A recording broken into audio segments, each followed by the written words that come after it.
Então nós temos aqui uma espécie de processo termodinâmico denominado expansão adiabática. Expansão adiabática, esse é um processo termodinâmico gerando trabalho sobre o meio exterior, ou seja, sobre um outro dispositivo. Então aqui nós temos vapor de água aquecido, aqui nós temos vapor de água também, né, relativamente menos aquecido, pois parte dessa energia térmica foi transferida para vapor de água aqui aquecido e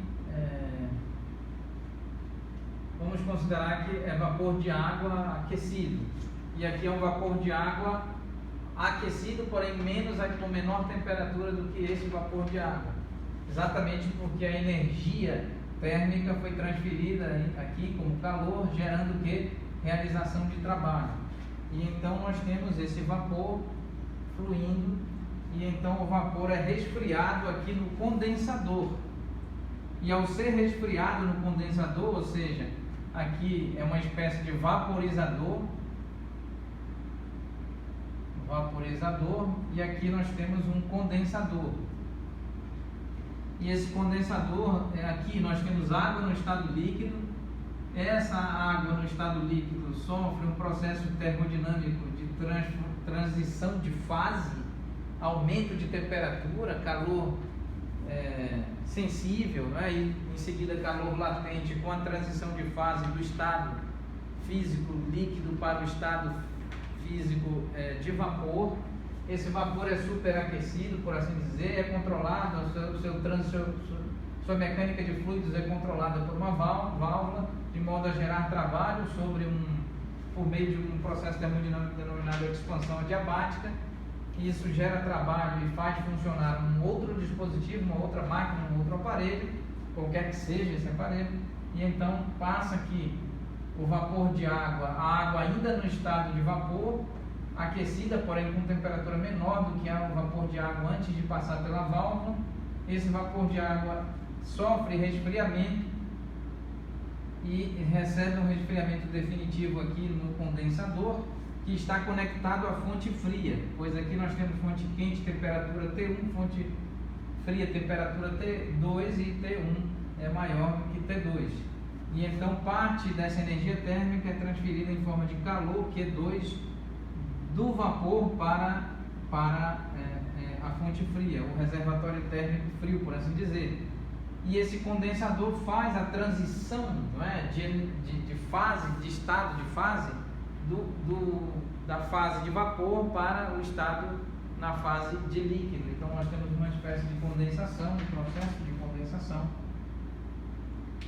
E então nós temos de vapor para líquido, essa condensação ocorre, a água líquida continua a fluir aqui, a água no estado líquido, certo?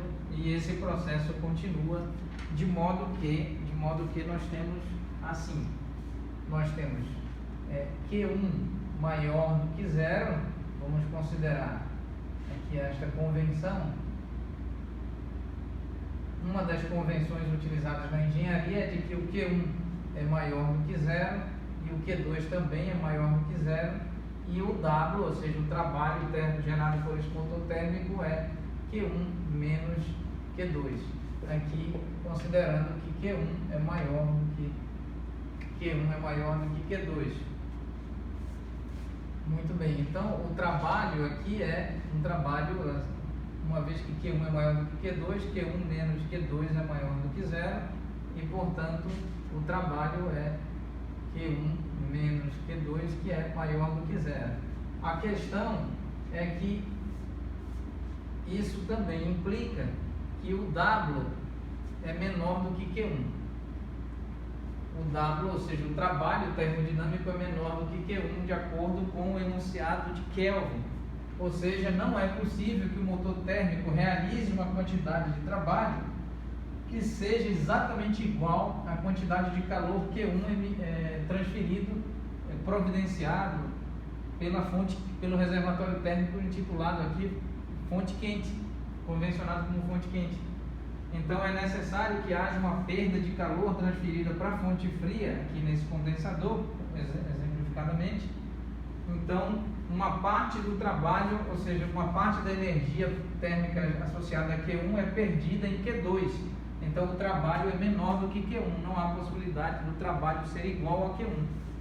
Então, isso aqui é considerando um processo cíclico. E este é exatamente um processo termodinâmico cíclico. Esse processo todo se repete. Enquanto houver uma fonte quente, um reservatório térmico aqui do tipo fonte quente que transfira continuamente quantidade de calor para que o processo termodinâmico cíclico continue evoluindo ciclicamente e o motor continue a funcionar. Então é necessário, evidentemente, que essa fonte quente providencie calor, energia térmica de uma outra fonte. Então, aqui nós não estamos discutindo a natureza da fonte quente e da fonte fria, exatamente.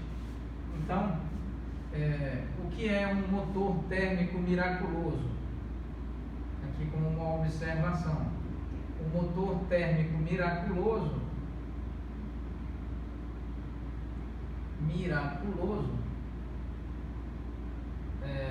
viola o enunciado de Kelvin.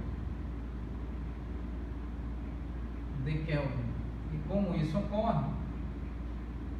Considerando que Q2 é igual a zero e, portanto, W é igual a Q1. Isto viola o enunciado de Kelvin. Então, esse motor miraculoso, ele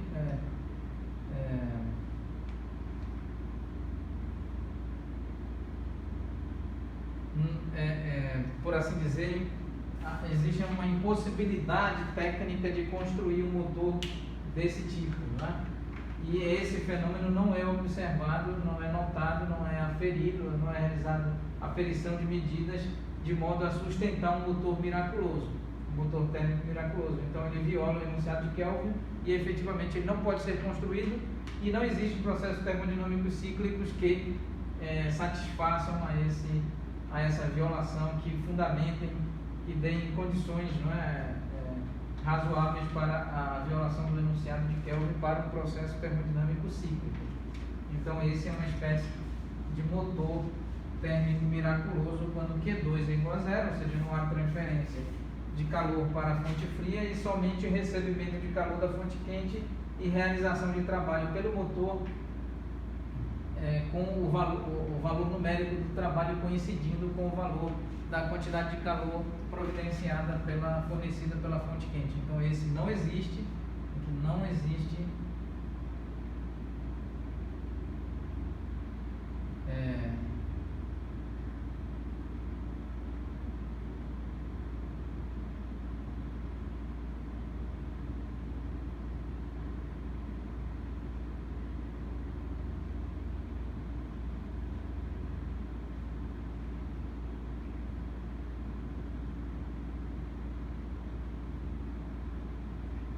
é observado no universo. Vamos escrever. Não é observado no âmbito do universo cosmológico e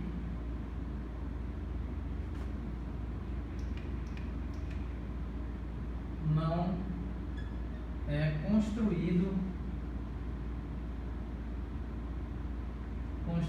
pela engenharia.